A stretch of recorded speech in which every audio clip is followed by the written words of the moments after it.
Calvary స్వరము నీ కొరకే, కల్వరి స్వరము నీ కొరకే.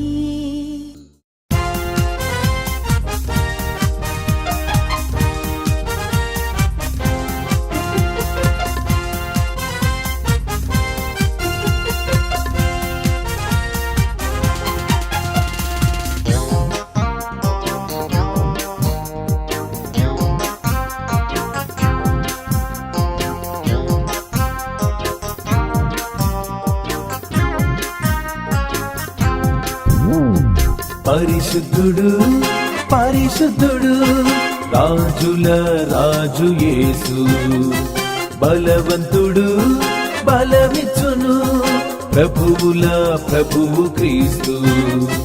పరిశుద్ధుడు పరిశుద్ధుడు రాజుల రాజు యేసు, బలవంతుడు బలమిచ్చును ప్రభువుల ప్రభువు క్రీస్తు.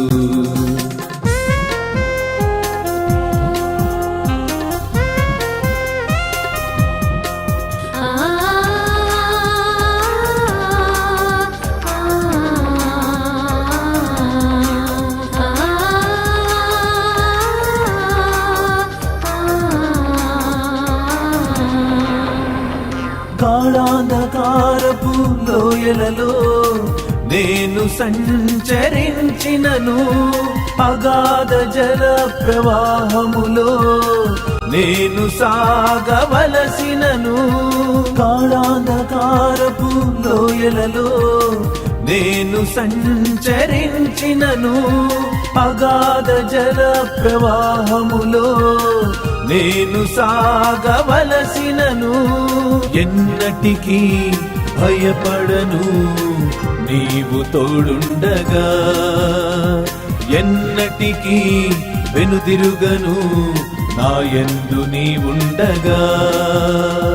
పరిశుద్ధుడు పరిశుద్ధుడు రాజుల రాజు యేసు, బలవంతుడు బలమిచ్చును ప్రభువుల ప్రభువు క్రీస్తు. పరిశుద్ధుడు పరిశుద్ధుడు రాజుల రాజు యేసు.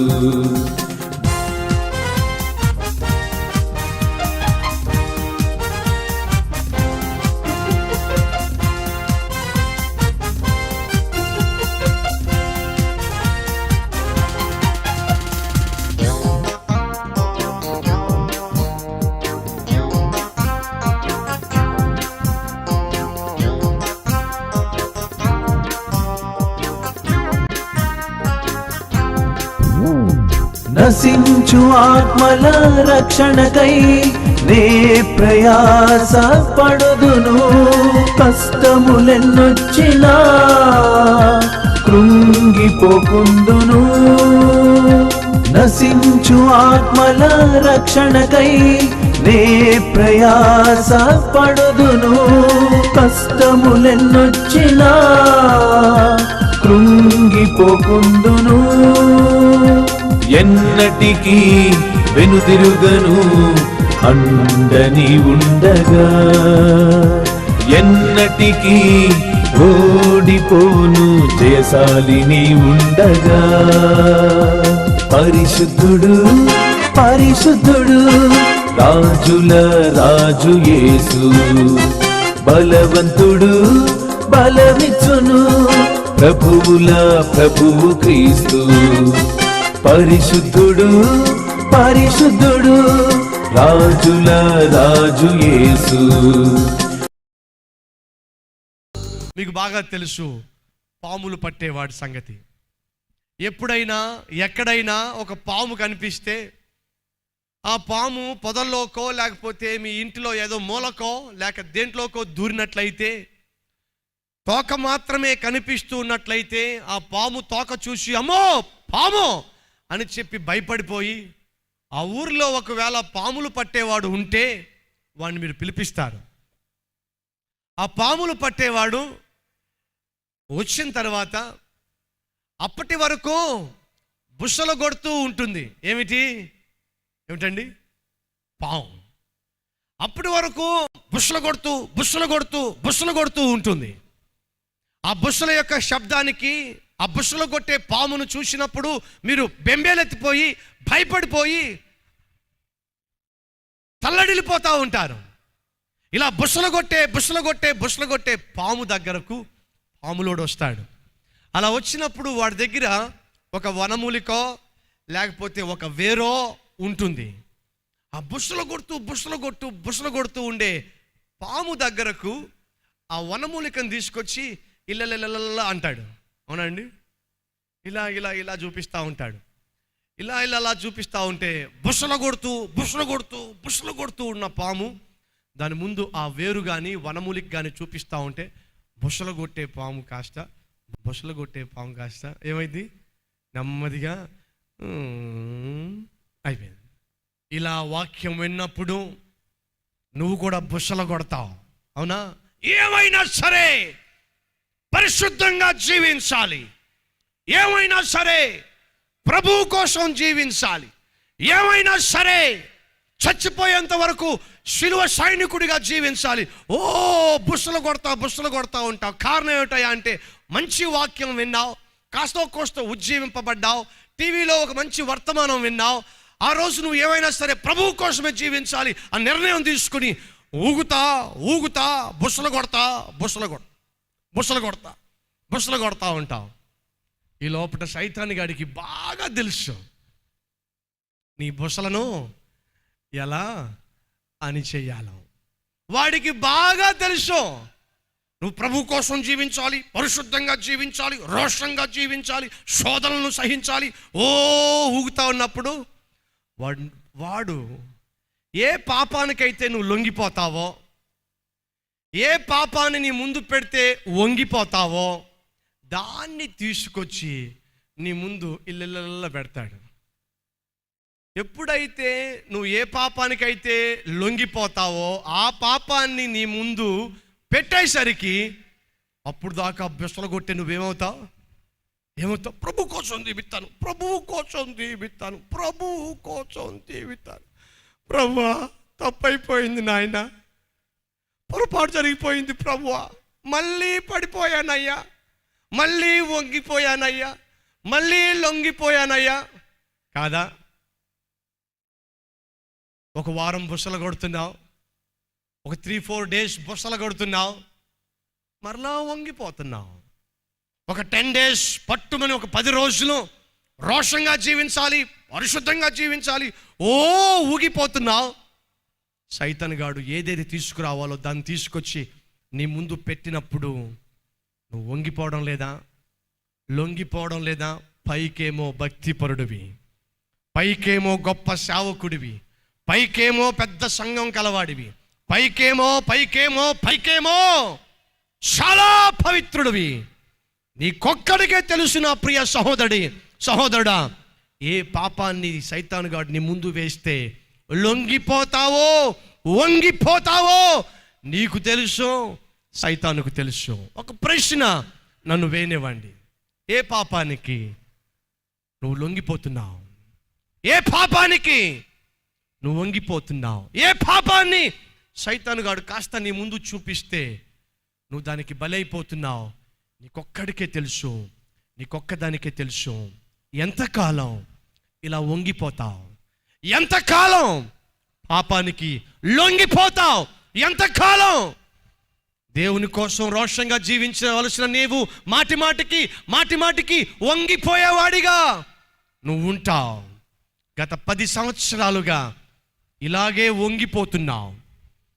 ప్రార్థన చేసుకుంటావు, ప్రభువా నీ కోసం జీవిస్తానయ్యా అంటావు, ప్రభువా పరిశుద్ధంగా బ్రతుకుతాను అంటావు, మరలా అదే పాపము చేస్తావు, మరలా అదే పిచ్చి పని చేస్తావు, మరలా అదే రొచ్చులో పడతావు, మరలా అదే తప్పు చేసి ప్రభువా తప్పు అయిపోయిందయ్యా, పొరపాటు అయిపోయిందయ్యా, మరలా జారిపడ్డానయ్యా, మరలా బురదలో పడ్డానయ్యా, చేయకూడని పని మరలా చేసేసానయ్యా. How long? ఎంతకాలం ఈ పశ్చాత్తాపడుతూ మరలా ప్రార్థన చేస్తూ మరలా పాపం చేస్తూ, మరలా పశ్చాత్తాపడుతూ, మరలా పాపం చేస్తూ ఎంతకాలం నీ జీవితంలో ఇలా వంగిపోతావు, అలా లొంగిపోతావు. ఒక్కొక్కరికి ఒక్కొక్క బలహీనత, ఒక్కొక్కరు ఒక్కొక్క విషయంలో లొంగిపోతూ ఉంటారు. ఒక్కొక్కరిని ఒక్కొక్క విధంగా సైతాను లొంగదీసుకుంటూ ఉంటాడు. ప్రియ సహోదరి, నువ్వు లొంగిపోయే కారణం ఏమిటి? నిన్ను ఏ విషయం ద్వారా లొంగదీసుకుంటున్నాడు సైతాన్? ప్రియ సహోదరుడా, దేనికి నువ్వు లొంగిపోతున్నావు, వంగిపోతున్నావు? ఈరోజు ఒకసారి ఆలోచన చేయి. ఒకానొక సమయంలో కొంతమంది సంఘ పెద్దలు, ప్రెసిడెంట్ గారు, సెక్రటరీ గారు, ట్రెజరర్ గారు, వైస్ ప్రెసిడెంట్ గారు, ఈ నలుగురు కలిసి ఒక చోట కూర్చున్నారు. గత 30 సంవత్సరాలుగా వీరే సంఘ పెద్దలు, ఇంకెవ్వరు కూడా సంఘ పెద్దలు కాకూడదు. అయితే వీరు ఒప్పుకోరు పాపం. దానికి కారణాలు చాలా ఉన్నాయి. ఈ 30-40 సంవత్సరాలు సంఘానికి పెద్దలుగా ఉన్న వీరు ఒకరోజు ఏమనిపించిందో ఏమో, మనసు విప్పి మాట్లాడుకోవాలి అనిపించింది. వాళ్ళకున్న వీక్నెస్లు ఏమిటో చెప్పుకోవాలి అనిపించింది. ఒక్కొక్కడికి ఒక్కొక్క వీక్నెస్. సంఘానికి ఆ విషయం తెలియదు, సంఘ కాపరికి కూడా ఆ విషయం తెలియదు. నిజమే, ఈరోజు నువ్వు ఏ వీక్నెస్తో ఉన్నావో నీ భార్యకు కూడా తెలియదు. ప్రియ సహోదరి, నీ లోపట ఏ పాపానికి నువ్వు బానిస అయిపోయి ఉన్నావో, ఏ పాపానికి నువ్వు లొంగిపోతావో నీ భర్తకు కూడా తెలియదు. ఈరోజు వాక్యం వింటున్న ప్రియ తమ్ముడు, ప్రియ చెల్లి, యవ్వన ప్రాయంలో ఏ పాపము చేత నువ్వు బంధించబడి, ఏ పాపానికి నువ్వు మాటిమాటికి లొంగిపోతున్నావో, వంగిపోతున్నావో, నిన్ను కన్న తండ్రికి తల్లికి కూడా తెలియదు. అలా తెలియకుండా లోపట పాపానికి బానిసవైపోయి, బందీవైపోయి జీవిస్తూ ఉన్నావు కదూ. ఆ సంఘ పెద్దల యొక్క సంగతి కూడా ఎవ్వడికి తెలియదు. వారికున్న బలహీనతలు ఏమిటో, వారిలో ఉన్న పాపాలేమిటో ఎవరికి తెలియదు. కారణం ఏమిటో తెలుసా? మనం చాలా ప్రొఫెషనల్స్. ఏమిటి? మనం చాలా ప్రొఫెషనల్స్. మరి ఒక దొంగని ఎప్పుడైనా నువ్వు అరెస్ట్ అయ్యావా అని అడిగాడు. సాధారణంగా పాస్పోర్ట్ కోసం కానీ లేదా ఇతర దేశాలకు వెళ్ళడానికి కానీ అప్లికేషన్ పెట్టినప్పుడు దాంట్లో ఒక కాలం ఉంటుంది. ఏమనంటే, నువ్వు ఎప్పుడైనా అరెస్ట్ అయ్యావా, నీ మీద ఏమైనా క్రిమినల్ కేసులు ఏమైనా ఉన్నాయా అని ఒక కాలం ఉంటుంది. అలాగే అతను కూడా ఒకరోజు ప్రశ్నించబడ్డాడు. అప్లికేషన్ ఇచ్చి ఇది ఫిల్ చేయమంటే దాంట్లో ఒక ప్రశ్న ఏమనంటే, ఎప్పుడైనా అరెస్ట్ అయ్యావా? అతడు నో అని టిక్ పెట్టాడు. పక్కోడికి బాగా తెలుసు వీడి సంగతి, వీడెంత క్రిమినల్లో, వీడెంత దొంగో పక్కవాడికి బాగా తెలుసు. ఒరే, నువ్వు పెద్ద క్రిమినల్ కదా, నువ్వేంటి అరెస్ట్ అయ్యావా అంటే నో అని పెట్టావేమిటి అని అంటే వాడు అంటున్నాడు, ఒరే నేను క్రిమినల్నే కానీ అరెస్ట్ కాలేదు. ఎందుకు అరెస్ట్ కావాలేదు? వాడు అంటున్నాడు, ఎప్పుడు నేను పోలీసు వాళ్ళకి దొరకలేదు. ఏమిటంట? వాడు పోలీసు వాళ్ళకి దొరకలేదు. పోలీసు వాళ్ళకు దొరకకపోవచ్చు, నీ భార్యకు, నీ భర్తకు, నీ తల్లికి, నీ తండ్రికి దొరకకపోవచ్చు, కానీ పరలోకంలో నుంచి ప్రభువు చూస్తూ ఉన్నాడు. నువ్వు చేసే ప్రతి పనిని ఆయన చూస్తూ, ఆకాశమా ఆలకించు, భూమి చెవియొగ్గు, ఒకరోజు రాబోతుంది మిమ్మల్ని ఇద్దరినీ కూడా నాకు సాక్షులుగా నియమించి ఉన్నాను. భూమి మీద ప్రతి మనిషి చేసే ప్రతి నీచమైన కార్యానికి, ప్రియ సహోదరుడా, ఏ చోటైతే నువ్వు పరుండి పాపిష్టి పనులు చేశావో, ఏ వీధిలో అయితే నువ్వు నడిచి పాపిష్టి కార్యాలు చేశావో, ఏ గదిలో అయితే నీ శరీరాన్ని మలినం చేసుకుంటూ నీ ఇష్టానుసారంగా దేవునికి వ్యతిరేకంగా జీవించావో, ఆ గోడలే సాక్ష్యం చెప్పబోతున్నాయి. ఆ భూమి నీ మీద సాక్ష్యము చెప్పబోతున్నాయి. నువ్వు అనుకోవచ్చు, ఎవరికి తెలియదో నేను చేసే పాపిష్టి క్రియ. నువ్వు అనుకోవచ్చు ఎవరు గమనించలేదు, ఎప్పుడూ కనిపెట్టలేదు. కానీ దేవుడు సమస్తాన్ని చూస్తూ ఉన్నాడని తెలుసుకుంటే ఎంత బాగుంటుంది. ఆ సంఘ పెద్దలు ఎంత పాపిష్టోళ్ళో, ఎంత బలహీనులో ఎవరికీ తెలియదు. అందరూ అనుకునేవాళ్ళు చాలా మంచివారు అని చెప్పి.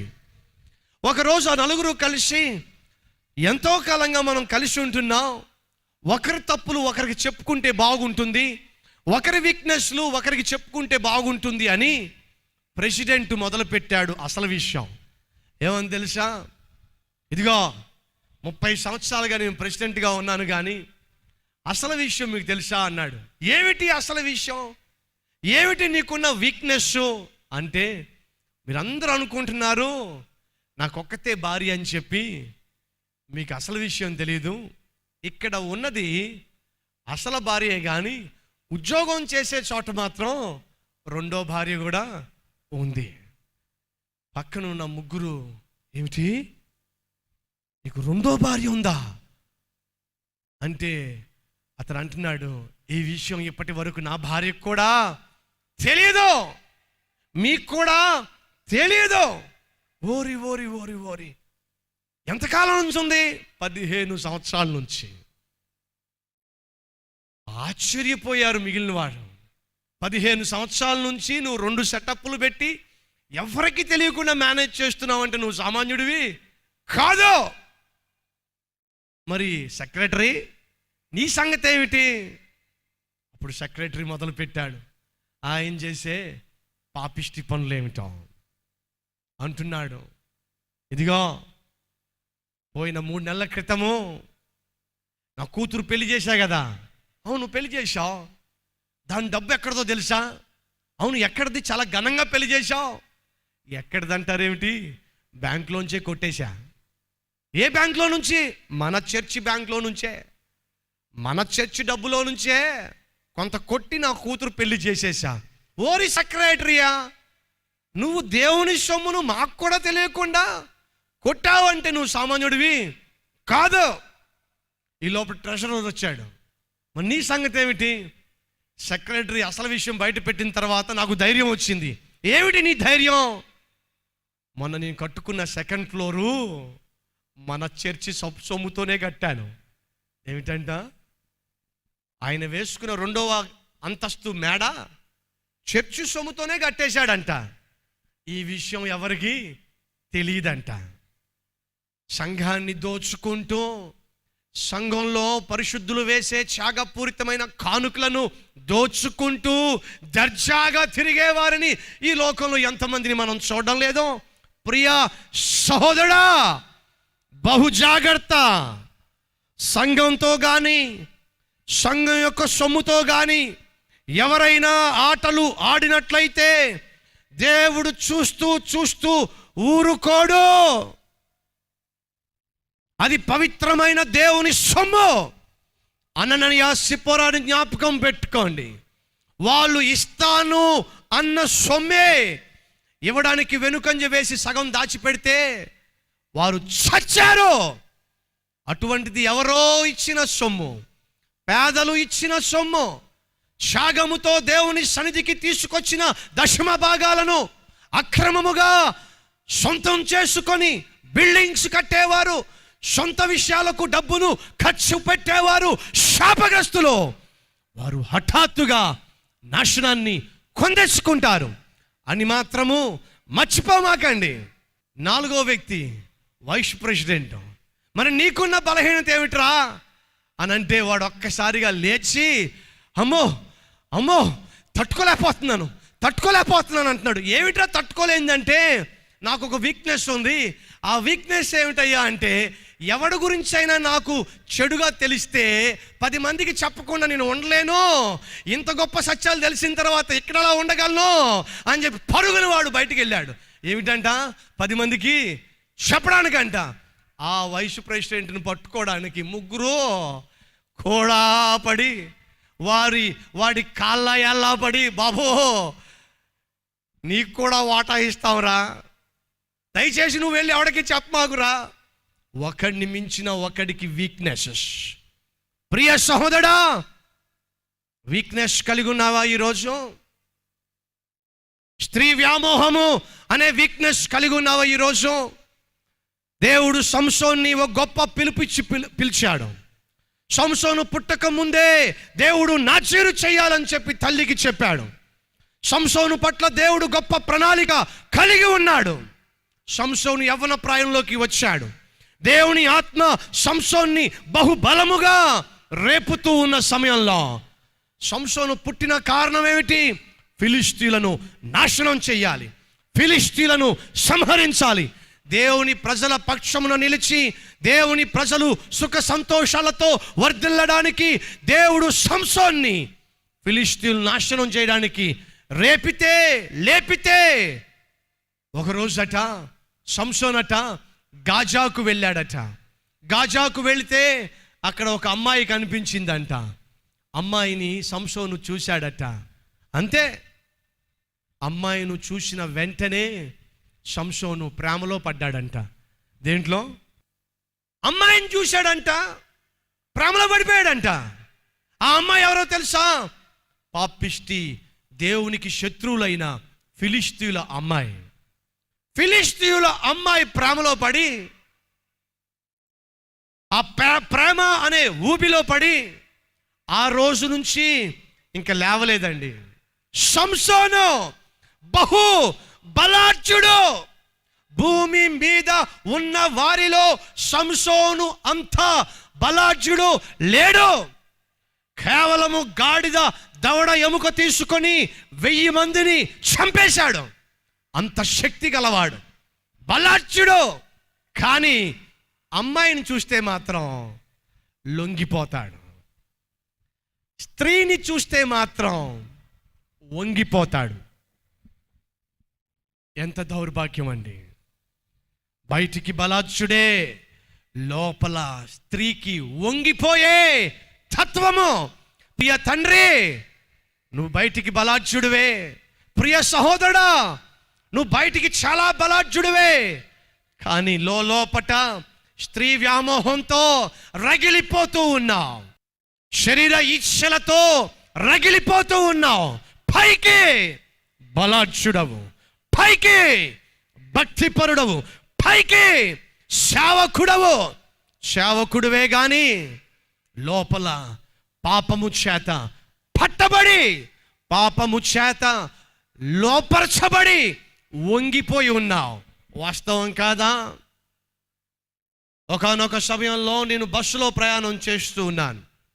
అది సిటీ బస్. ప్రయాణం చేస్తూ ఉన్న సమయంలో ఒక వ్యక్తి వెనకాల నుంచి ఎక్కి అందరినీ తోసుకుంటూ నెమ్మదిగా ఆడవాళ్ళు ఎక్కడ ఉంటారో అక్కడికి వెళ్ళిపోయాడు. అదొక జబ్బు. పొరపాటున బస్సులో ఆడవాళ్ళు ఉంటే టచ్ చేయకుండా మాత్రం వెళ్ళడం సాధారణంగా చాలామంది పురుషులకు సాధ్యం కాదు, జబ్బు. అవకాశం దొరికినప్పుడల్లా శరీర ఇచ్ఛలు నెరవేర్చుకోవడానికి తాపత్రయ పడేవారు ఇక్కడ కూర్చుని ఈ వాక్యాన్ని వినలేదా? వంగిపోయిన ఆత్మను కలిగి ఉన్నావు. సైతాను కాస్త నీ ముందు అవకాశాన్ని ఇచ్చిన పాపము చేయడానికి, నీకున్న సరదా తీర్చుకోవడానికి కొద్ది అవకాశం నీకు ఇస్తే అవకాశాన్ని ఎప్పుడూ కూడా వదిలిపెట్టుకో. పాపిష్టి కళ్ళకు అవకాశం ఇచ్చినా వదిలిపెట్టుకో, పాపిష్టి శరీరానికి అవకాశం ఇచ్చినా వదిలిపెట్టుకో. పాపానికి సంపూర్ణంగా అమ్ముడుపోయి జీవించేవాడివి కదా. ఈరోజు వాక్యం వింటున్న ప్రియ సహోదరుడా, ప్రియ సహోదరి, తగదు. నువ్వు క్రైస్తవుడైనట్లయితే, క్రీస్తు రక్తములో కడగబడిన వాడివైనట్లయితే ఇటువంటి పాపిష్టి జీవితము తగదు. శరీరాన్ని పరిశుద్ధంగా కాపాడుకోవలసిన మనము, బైబిల్ సెలవిస్తున్నట్టుగా దేహము దేవుని ఆలయము. ఈ దేహముతో ఎవడైనా పాపము చేస్తే వాడిని నాశనము చేస్తాను అని దేవుడు చెప్పాడు. ఈరోజు వాక్యం వింటున్న ప్రియ సహోదరుడా, సహోదరి, వయసు మీద పడుతుంది, పిల్లలు పెళ్ళిడికి వచ్చారు, అయినా నీ శరీర ఇచ్ఛలు నిన్ను విడిచిపెట్టలేదు. ఈరోజు క్రైస్తవ్యం విలువలను కోల్పోతుంది. పైకి భక్తిపరులుగా, పైకి పరిశుద్ధులుగా, పైకి సేవకులుగా, పైకి పరిచారకులుగా కనిపిస్తూనే లోపల బలహీనపరచు ఆత్మచేత, అపవిత్రపరచు ఆత్మచేత లొంగిపోయిన వారు ఇక్కడ ఎంతోమంది కూర్చుని లేరు. ఒకసారి ప్రశ్నించుకోండి.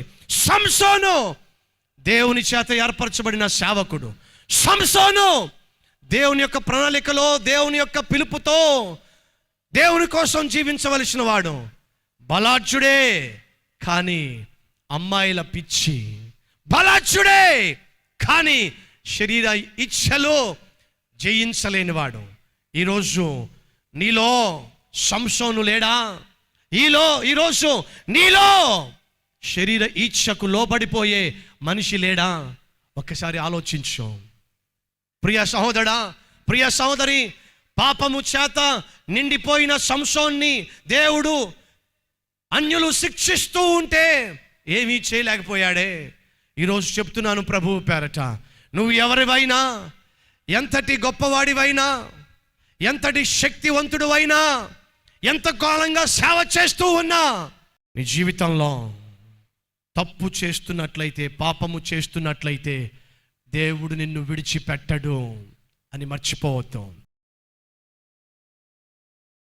మహాపరిశుద్ధుడు అయిన ప్రేమ కలిగిన తండ్రి, గత 10 సంవత్సరాలుగా, 5 సంవత్సరాలుగా, గత కొన్ని నెలలుగా పాపము చేత బంధించబడి ఉన్నారు. ఆ పాపము నుంచి విడిపించగలిగిన వాడివి నీ ఒక్కడివే. కాబట్టి ఎవరెవరైతే ఈరోజు మనస్ఫూర్తిగా పశ్చాత్తాపడుతూ ఆ సంసోన్ని నేనే అపవిత్రమైన జీవితము చేత బంధించబడిన వాడిని నేనే అని ఏ సహోదరి అయితే, ఏ సహోదరుడైతే ఈరోజు నాయన ఎలుగెత్తి ఏడుస్తూ ప్రార్థన చేస్తున్నారో, అయ్యా అట్టి వారిని కనికరించు. అయ్యా సంసోను కన్నీరు కార్చినప్పుడు, సంసోను ఏడ్చినప్పుడు ఆ చివరి నిమిషంలో కనికరించావు కదా. ఆ రోజు నువ్వు కనికరించి సంసోన్ని జ్ఞాపకం చేసుకుని మరొక్క అవకాశం ఇచ్చావు కదా. ఈరోజు ఎవరెవరైతే మరొక్క అవకాశం ఈ ప్రభువా, మరొక్క అవకాశం నాకు ఈ ప్రభువా, నాకు ఇచ్చిన ఆరోగ్యాన్ని పాడు చేసుకున్నాను, నాకు ఇచ్చిన రక్షణను పాడు చేసుకున్నాను, నాకు ఇచ్చిన సాక్ష్యాన్ని పాడు చేసుకున్నాను, నాకు ఇచ్చిన సేవను పాడు చేసుకున్నాను, మరొక్క అవకాశం ఈ ప్రభువా అని ఏ సహోదరుడైతే, ఏ సహోదరి అయితే ఈరోజు నాయన విలపిస్తూ కన్నీరు కారుస్తూ ఈ ప్రార్థన చేసి నాతో ఏకీభవించిన ప్రతి ఒక్కరి జీవితంలో ఈరోజే ఓ గొప్ప మార్పును, ఓ గొప్ప ఉజ్జీవమును అనుగ్రహించి మిమ్మును మీరు ఘనపరచుకోమని యేసు పరిశుద్ధ నామములో ఈ ప్రార్థన సమర్పిస్తూ ఉన్నాను తండ్రి. ఆమేన్.